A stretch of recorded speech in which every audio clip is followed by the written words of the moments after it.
FLG here with another very special guest, Moska Rokay. Yes. Did I say that correctly? Perfectly. Wonderful. You've already prepared some stuff for us to cook today. Yes. And Bolani, is that right? Yes. So today I'm cooking what we call Bolani. We as in like Afghans, we call Bolani. Just as a disclaimer, I am Farsi speaking Afghan, and also second disclaimer, huge disclaimer, this is how my family, the Rokay family, does it. Right. This is how I was taught. So, and essentially, I should explain what it is, but Bolani is essentially like a stuffed and fried bread, like a flat bread. Kind of like a pancake? But it's stuffed. Like a roti, paratha? Yeah, kind of, yeah. Okay. Similar, but and it's fried, and then we also eat it and like dip it in yogurt. Perfect. Well, well, let's get cooking, Moska. Okay.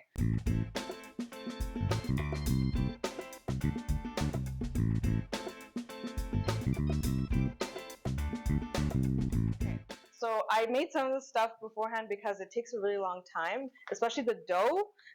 Because you have to wait for it to rise and things like that. So I prepared the dough beforehand because it would take a really long time to do it here. And what I'm essentially it's just flour. Oh yeah. Water. So what it's made out of, very simple. Like I did white flour. My mom likes to do whole wheat now just to be healthier. But yeah, white flour, yeast, some salt, a little bit of oil, and then like water just to like mix it, and that's it. So it's like no milk. It's like super basic. And then I'm just putting flour here because I'm going to be rolling the dough. And on this too. Okay, so this is going to be a bit messy. And it's actually okay. Actually rose pretty well today. And it's really sticky, so whenever it's sticky, I just put some flour in it so it's not. And then I'm going to start like taking. You divide it into like little tiny, yeah, and then I'll start actually. So how often do you make this at your home? Oh, not that often. But it is a pretty common dish, right? You can find it in most Afghan restaurants. Exactly. Yeah, it's a pretty common dish. Very easy to make, so a lot of people. Is it also a street food? It is also a street food, and there's also the stuffing that I made for today is really common ones. I did leeks and a potato and onion stuffing. There probably are other regions in Afghanistan that might have other stuffings, but this is the kinds that I know of and that I made. Okay, it should be okay. How long did you rest the dough for, or ferment it for? It's like in half an hour to an hour. Yeah. Like a pizza dough. Yeah, literally a pizza. Like if you look for a recipe for pizza dough, it's literally the same thing. It's a super simple ingredient. Like you don't need to go crazy. Okay. Like a half moon almost. Okay. Yeah.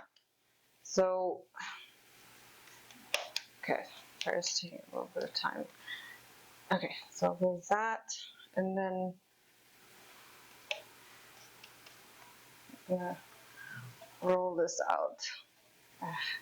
Of course, this always happens. It's fine. That's part of the process. Just have to have a ton of flour on hand so it doesn't do that.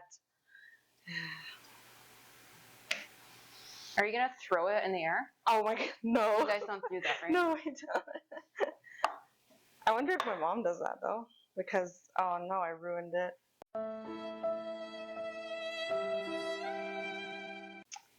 That's it. We gotta throw in the garbage. Yeah, we have to do it again. If it wasn't too sticky, it would have been fine. Maybe I can help you. Can I? Sure. So just actually put some flour in your hands first.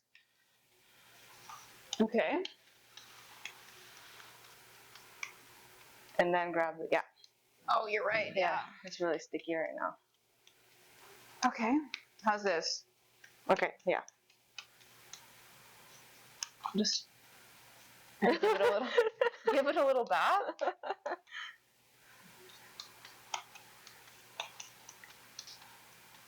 That works. Look at me, Moska. Oh. But yeah, make sure it's an even, like, flat.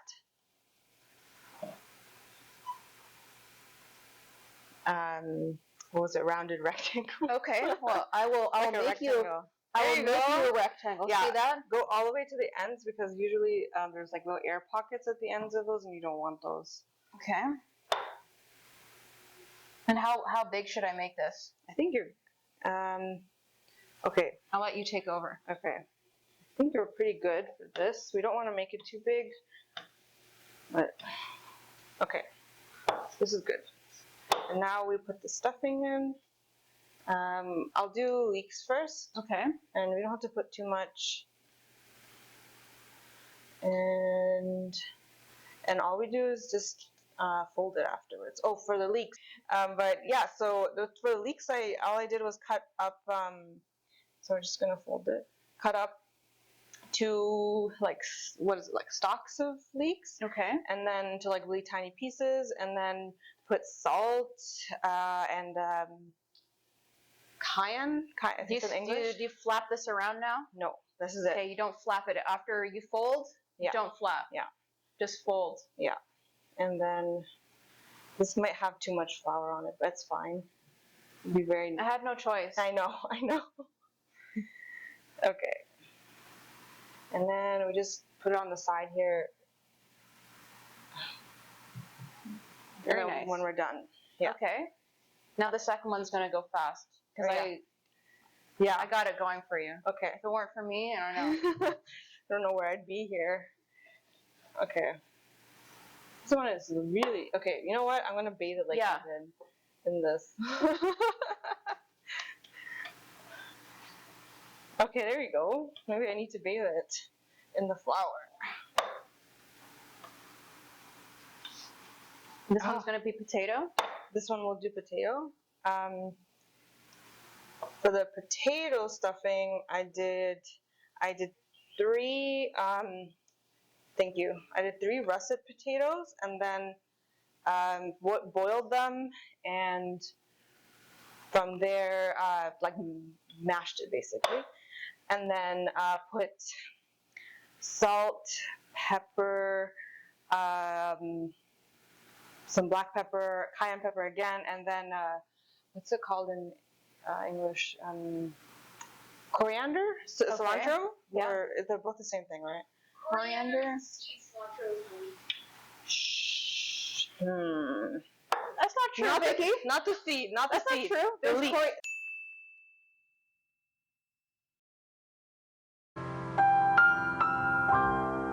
Would you ever mix potato and leek? Or? No. Okay. Sorry. Is that just what your family does? Okay, sorry. That's I feel every Afghan knows not to do that. I feel like you shouldn't be doing that. Okay, you shouldn't be doing that. No, that's bad. I really don't think you should be. I don't know any Afghan that would do that. Okay. I worked for the Muslims in Canada Archive like as a full-time sort of gig as an archivist there for a few years, and then I realized that there's a lot of like gaps in the archival field. Like the archival field is very much the structures and the systems in place are still follow like certain like traditionally like Western European, North American norms, and just doesn't work for a lot of. And what do you mean by that? The norms of exactly. So they sort of came about in like Western Europe because during like Renaissance times, because there's like this shift in philosophy at the time where like, you know, anything that is true and like truthful has to be like proven, like there has to be physical evidence of a thing. So similarly, what they decided to do was create archives for their governments to sort of document what is happening in the government and what is happening within society and within their societies. Sort of dependence on like physical evidence and truth. I mean, this is what we see all the time in like courts and stuff. With everything's very evidentiary, right? So like this evidentiary value of like documents, it became super important, and it became really important to then document yourselves too. But then there are some questions that we have that don't fit into those kinds of like systems and the ways of thinking, where like truth has to be proven in like some sort of document or whatever. Questions like, I would say like religion, right? There's no documentation of like God, or like, how do you prove that kind of stuff, right? Which is why, like for MICA, for the Muslims in Canada Archive, a lot of we really focus on like the community aspect, and we really focus on what people say, and if they don't have a documentation of their life story, because that's essentially what we're doing, we're documenting their life stories. We'll try to record it. We put a lot of emphasis and sort of like legitimacy on oral history versus like written documentation. So one of the things I wanted to do after I worked for the Muslims in Canada Archive, I realized, okay, there's a whole community that is like very much disadvantaged here, and that's the refugee community, especially if they're refugee and Muslim community, because refugees often have like nothing with them. When they come here, they leave everything behind. They have to flee their homes, right? And anything that they do bring with them is like extremely priceless. And archives, they require you to donate your material to them forever. Oh. So it's your priceless. It's your priceless like documents, your priceless home movies, photographs, whatever you have. Imagine you had like one single photo album. Like that's the only thing you could take out of your country and bring with you to your new country. And like, why would you? Of course, you'd never want to give. Yeah, you wouldn't want to give that away, right? So I was like, okay, I need to go back to school and like interrogate this field and like tell them that they're doing this wrong, and like find ways to include refugees, and figure out how do they document themselves, and how do they express their identities and their representation, and how different is it from the standard that I was like talking about, like the Western standard. So my aim is to understand how my own community, like the Afghan Canadian community, what are like the memory making what are the memory projects that they're doing right now, because nobody is documenting them, right? Mm-hmm. What are they doing to preserve themselves, and how can we learn from them in order to influence the standard, right, archival standard. And throughout your research, what community is, in your opinion, well represented? The South Asian Muslim community is very well represented in like all institutions, and when it comes to Muslims, but like the problem is that we don't have access, or it's really difficult to access like minority communities, mm-hmm. or like other communities, other Muslim communities in Canada. Oftentimes it's because they kind of like stick to themselves sometimes. Which community would do that? Oh, it's like hard to research. We have so little contact with like Muslims from like the Balkan region. Those guys, we have we have to find a way to connect with them and talk to them about MICA and like preserving their histories and stuff. We partnered with a couple Muslim serving organizations, like they're nonprofit organizations that sort of represent the Canadian Muslim community across the country. However, most of their members are South Asian, so they don't often represent the minority Muslim communities. And it's really interesting because the oldest Muslim communities in Canada, though, are not South Asian. They're usually Syrian Lebanese who escaped the Ottoman Empire and came to Canada. There was a small wave in the 1900s. But nobody really knows too much about, and it was because a lot of them were Syrian Lebanese escaping the Ottoman Empire conscription. Right. So those guys, they have such crazy histories. A lot of them settled in the prairies, peddling. They were peddling merchants. Okay.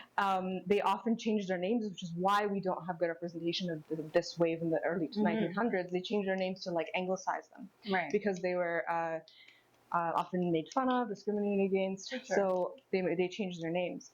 Or unfortunately, Canadian officials would anglicize their names or tell them that their name will be will not won't work in the country. Kind of immigration officials back then would change their names for them, even though they wouldn't want their names changed because they couldn't pronounce it, or like they couldn't write it in English. Right. So most of them are lost because their names were changed and they intermarried with Canadians, and their Muslimness is gone. So it's really difficult to track those guys. Mm-hmm. And what about your own community? Oh yeah, right. Of course, Afghans are also like, we're also weird because we're not well represented in the Muslim organizations as well. Where people confuse us because they're not sure if we're South Asian, they're not sure if we're Central Asian, or they're not sure where we fall there in terms of culturally. So we often get like forgotten in a lot of these spaces as well. And sometimes there are some Afghans that also have problems being in those spaces anyway, because some of these organizations, the people that are involved in them may be against Afghans, so they may like some of them may be like pro-Taliban, for example. And because they're pro-Taliban, some Afghans who are anti-Taliban will not feel safe in those spaces. For sure. So what would you say that a lot of Muslim organizations have that attitude or that perspective? I think a lot of them choose to stay quiet because they don't want to say anything, but also staying quiet is harmful as well. For sure. Right? Because I don't know who would want to stay quiet about not liking, right, not aligning. Yeah, right. being anti, like myself, I am anti-Taliban. I also sometimes don't feel like I can exist in some like South Asian Muslim spaces, or a lot of just generally Muslim organizations and Muslim spaces, because I don't know, or like any Afghan like would not know if this organization or some of the members in it, maybe some of the leaders in the organization, are they pro-Taliban, anti-Taliban, are they, because I have a lot of family members still back home, and they are suffering. So why would I No, for sure. be pro? Yeah. So it becomes and it also divides the Afghan community too, because some of them are anti U.S. empire. So they think that Taliban is the opposite of that, and they should be pro-Taliban. So it's divided within the community itself. So I can understand, maybe that's one of the reasons these organizations are staying quiet sometimes when it comes to this kind of stuff. I think that's inexcusable, in my opinion. Yeah, I mean, yeah, it's like a terrorist organization. Yeah, it's literally, of course, yeah.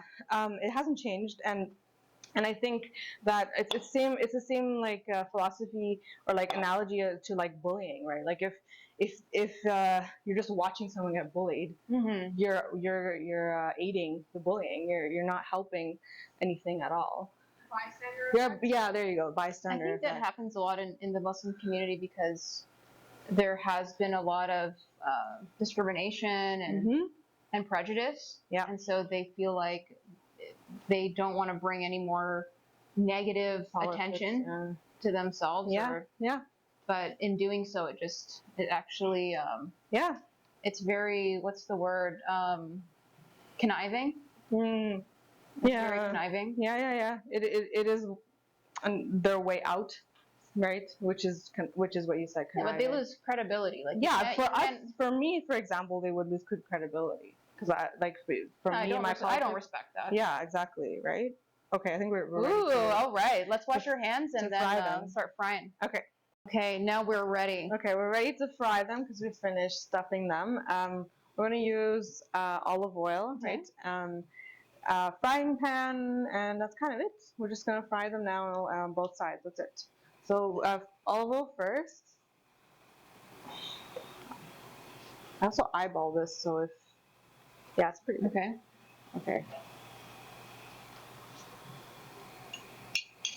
How should it sound? Should it sizzle? It should be sizzling. Yeah. Okay, maybe I might have put it on prematurely. that's okay. Oh, there we go. It's sizzling.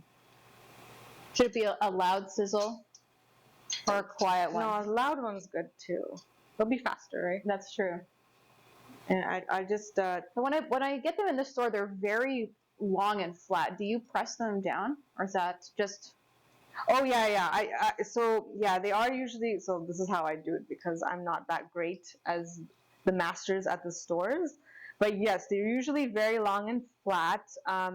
I get really scared that the stuffing is going to come through or a hole will be made, so I don't make them that long and Right. flat. But those guys are pros, and they probably 'Cause have. they're so thin. And Yeah, they're usually very, very thin. Yeah, but I usually make them because I'm too scared. I'm too scared I'm going to mess it up. Oh, this is, that's okay. and I'm just pressing it so that the dough just kind of So the filling kind of disperses. yeah, and the dough sort of molds together kind of and closes properly. But you can see there's like some of the stuffing is coming. I also didn't put a lot of stuffing inside either because again I'm very scared. But you can. Well, mine was. Yours had a lot. Yeah. That's. So we'll see how that one will go. But yeah, I get really scared that there'll be holes or I break them. But usually they are very long and flat. I'm not sure what kind of like frying. Definitely not using a frying pan. They're probably using some big ass. Yeah. Like Bolani pan. Maybe yeah. To do this. I'm kind of. You just flip it. This is why. Are you gonna? Do you think it's the right time?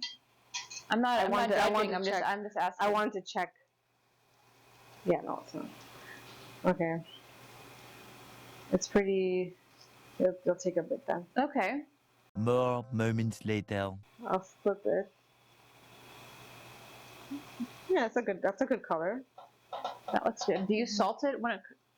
Oh, no. It's already the stuffing already has salt. What in about the dough? Because it has salt already. Okay. Yeah, too. So Would that be offensive? No, I don't think so. Okay. Because it depends on how much salt you like and things. I guess. I like. Yeah, I like. I love salty. it. Yeah, so it's pretty salty already. Yeah. Yeah.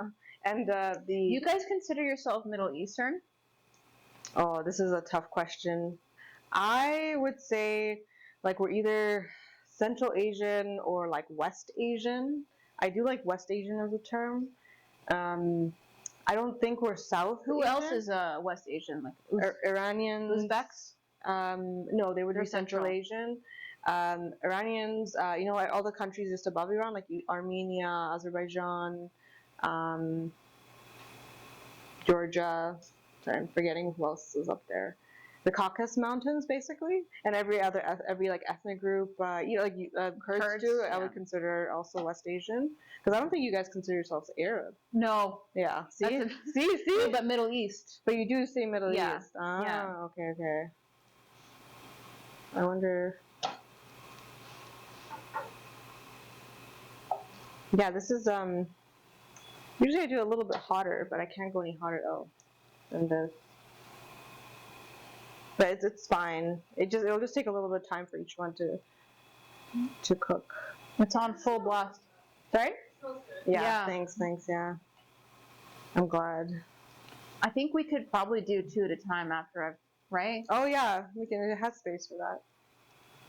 Okay, let's go, Moska. Let's You want to do 2? let's speed it up. Okay.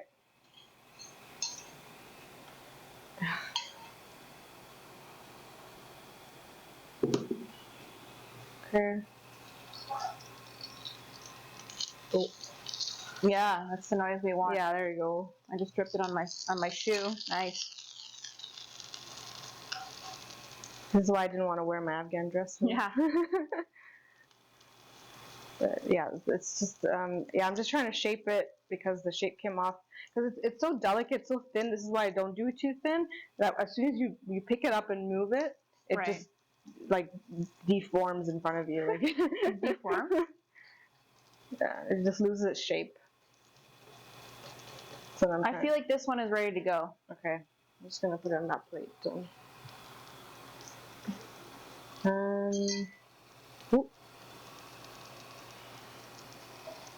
Okay. Oh yeah, Right? that's a good color. That's a better color. We usually dip this in a yogurt sauce. It's very similar to like a Greek yogurt. And what I did with the Greek yogurt was all I did was just mix it with some mint and what else was there? Mint and garlic, actually, because we usually like our yogurt like that in my family. And okay. And yeah, and that's all we did. So I just got like usually my mom will make yogurt herself. It's like a homemade yogurt, but I just get Greek yogurt from the grocery store, and I just mix it. Yeah, there it is. And what you would do is like you would tear a little piece for yourself, and then dip it into the yogurt and eat it, and that's it.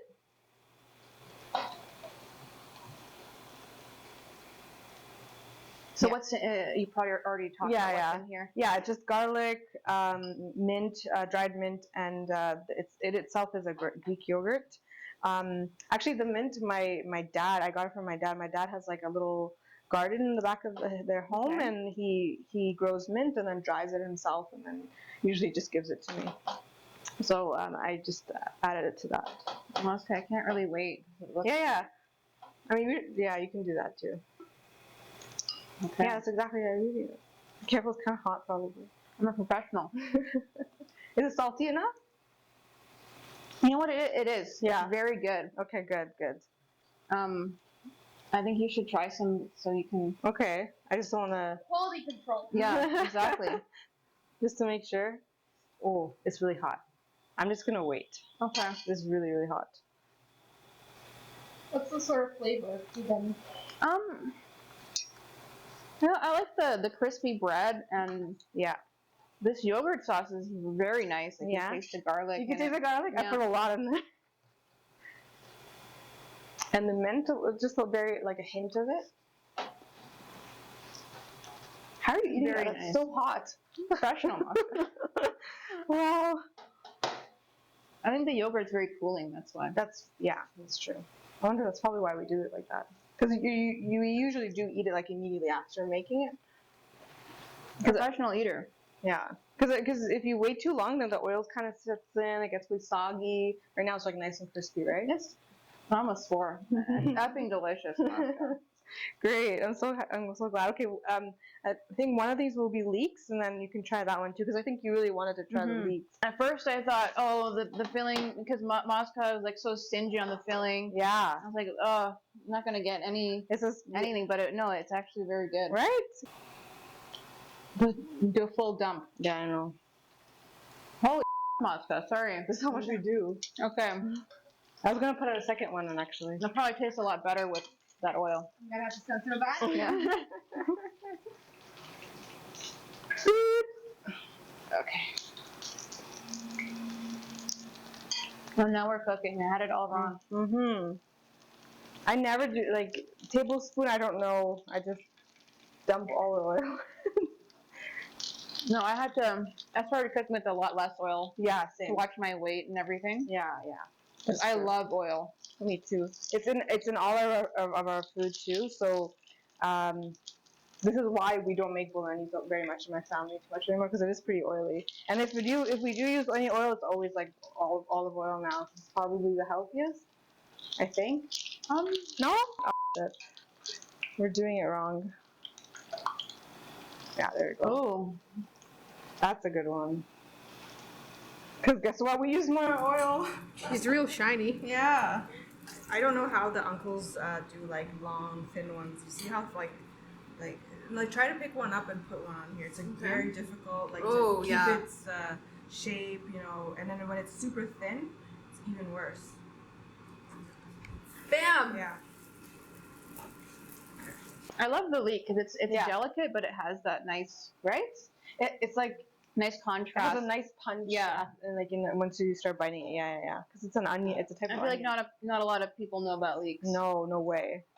I've since starting my PhD, I haven't been able to do a lot of like work within the Afghan community. It's been very busy, but I'm hoping to like leverage my PhD research for my community anyway. Right. So, kind of how I'm navigating the community work now. It's like through my research. Yeah, and you just did a conference not too long ago. Yeah, right? yeah. So there was a conference in Amsterdam called the Cold War Visual legacies, and I presented a paper there, and the conference was basically about like the focus is like the Cold War hasn't ended, because people keep saying, okay, the Cold War has ended. Oh, it's nice. The Cold War has ended, but there's like so many consequences from the Cold War that still exist today. Like literally everything that happened to Afghanistan, a lot of global South countries, they're still feeling the repercussions of the Cold War and the decisions made by the superpowers till today. Let's clean up a little bit, and then we'll have Okay. we'll have a seat and try this out. Okay. Moska, this looks amazing. Is this like a side dish, Oh. or is it like a snack? Like viscerally, my immediate reaction when you said that was, I was just like, no. Okay, that was an insult. This is insulting. No, I don't. I think like you've seen like those really long thin ones. Those are not side dishes, right? But for me, I think in my family would just make this like a meal. It would just be a one-time thing. Two will really like you're fine. It's one of those like more fun things. It's really easy to make. I would say my mom would do it like on like a happy, fun occasion, maybe birthday or like Eid or something like that. Yeah, right. Something like that. Yeah. I forgot to ask you about your experience as a refugee yourself. Oh, yeah. And like, could you tell me about what that was like for you? What was it like coming here? Mm-hmm. And how old were you? I think you may have mentioned that you were quite young. Yeah, I was 5 when we came here, so 1999-ish. I just aged myself. We came here. We came to Canada. We specifically came to Vancouver. So I actually lived. I was actually like raised in Vancouver until I came to Toronto for my undergrad. So I came here around like 20 years old. But it was very isolating in the beginning because again, like we didn't have a lot of community around us.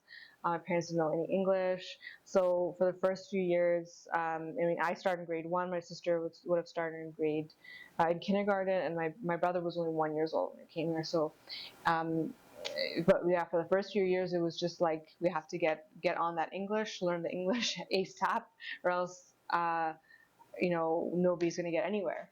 So as I learned English in school, my dad was very adamant that we spoke English at home so that he could learn as well.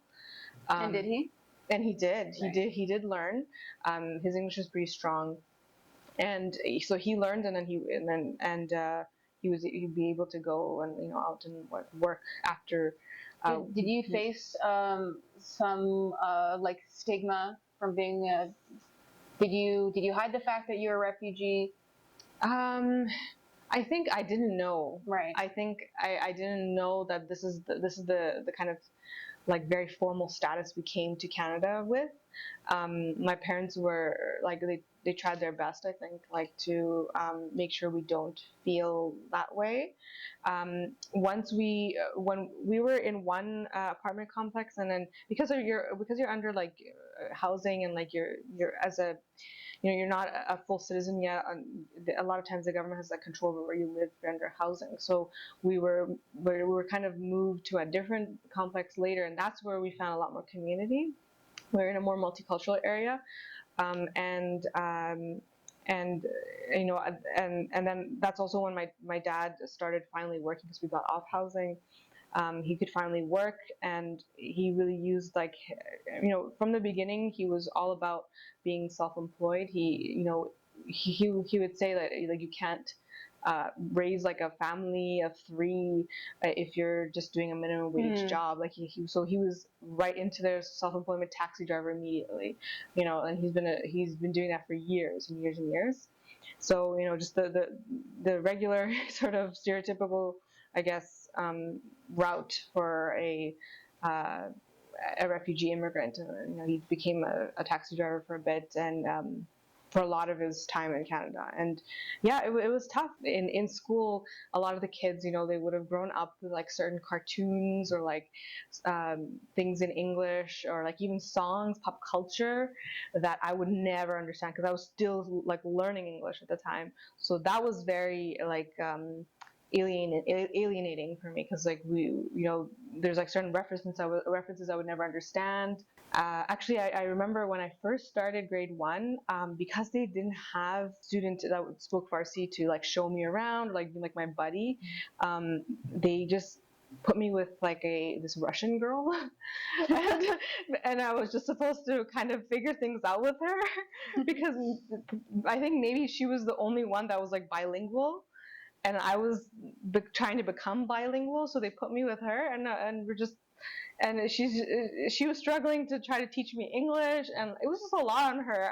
I don't know if she even remembers me anymore, but I still remember her. But I remember my first like English word being like rock, and I wouldn't even say it like properly, but she would like pointed at a rock and was like rock, Moska, rock. And I was like, okay, rock. And that was my first English word. But that's literally how I was trying. Like the system was teaching me that like English to this poor girl. And then but obviously I was also in ESL as well. But like the everyday sort of English was like through her. Right.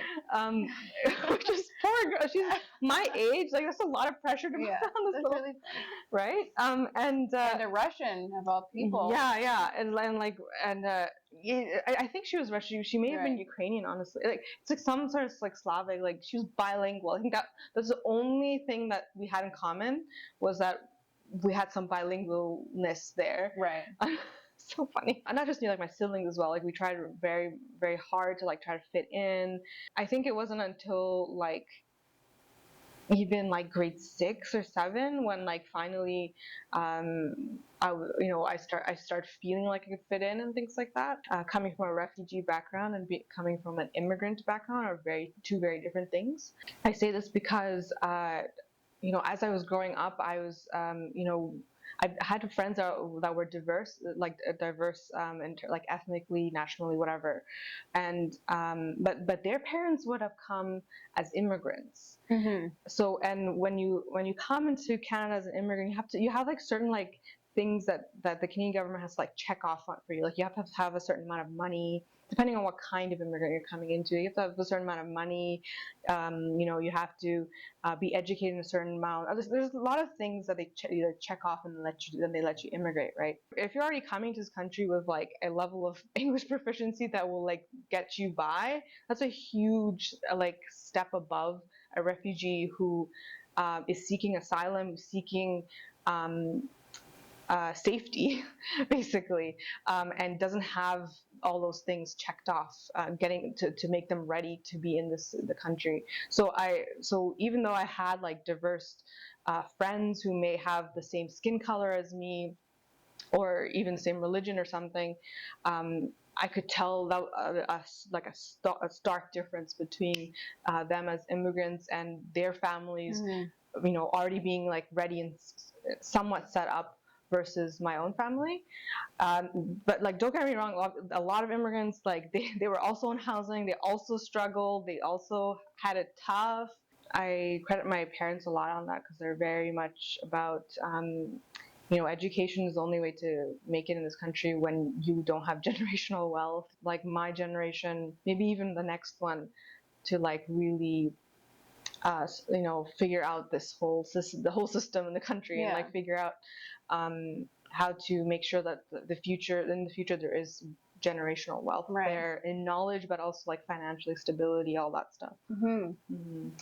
Well, Moska, I've been talking your ear off and asking you tons of questions, and I didn't even let you try your own cooking. Yeah, it was like really hot. It should be fine now, I think. We should okay. I'm gonna pass on that because oh, that's right, I'm lactose intolerant. That's right. So well, it's came out really good. This is the I think leeks. that's the one I made. It's the leeks. No, I'm just kidding. No, this is the one you made. That one? I put one there specifically. Yeah. Yeah, this is the leeks. It's really It's good. so warm. The salt is really good, actually. I'm surprised. Usually I'm not good with salt. Well, making sure I have enough salt. Delicious. It's really good. Did you dip it in the thing too? Not to force it on you.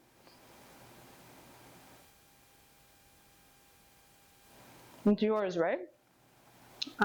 Yeah, it's delicious. I mean Yeah. it.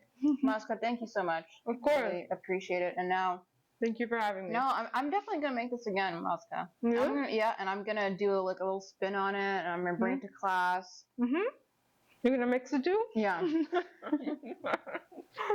Well, Yeah. it was really a pleasure having you. Thank you for having me. Sorry. Thanks for tuning in. I hope you really enjoyed this episode of Cooking, Culture, and Chaos. And if you really enjoyed the content and really liked Moska's research, you can definitely learn more by following her at such and such place. Yeah. You have a website? I don't have a website yet, but my Twitter, you can find me on Twitter. Yeah, actually, I think Twitter is the only one, or X. What is it? It's I am okay, Emergent X. So IMMERGENTX. Perfect. It's a play on the word immigrant and emergent. Oh, wonderful. Yeah. So there you have it. Follow Moska on X, not Twitter. Yeah, Twitter X. Twitter X. Okay, Another one. another one.